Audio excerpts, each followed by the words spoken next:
Looking at our data safety, a number of people have different roles and responsibilities in order to keep our data safe. The mission of business owners are the senior executives who makes the policies that govern our data security. And remember, the policies are vague. They would use strong encryption, but not what type or any other detail. The data or the information owner is someone on the management level. They would go in and determine how sensitive the data is, assign the sensitivity labels, and most likely the backup frequency. This person could be you or a data owner from HR, payroll, or any of the other departments.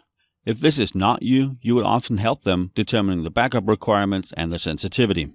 A system owner is still someone middle management. It could be a director or manager, but they own the physical or virtual system that the data is housed on. That could be a data center manager, server manager, infrastructure manager, someone at that level. And in most cases, they would be responsible for the entire server infrastructure, not just that one server.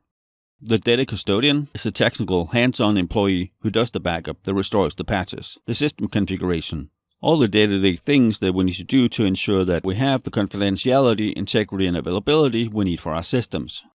And they would most often be a part of the system owner's team, and they follow the directions of the data owner.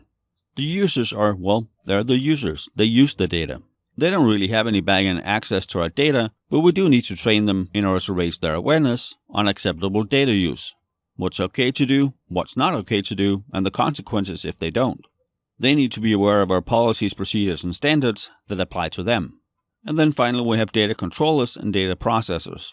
Data controllers are slightly different than regular users because they can create and manage sensitive data throughout the organization. This is often payroll or HR. When you log into your HR portal, you can see your information.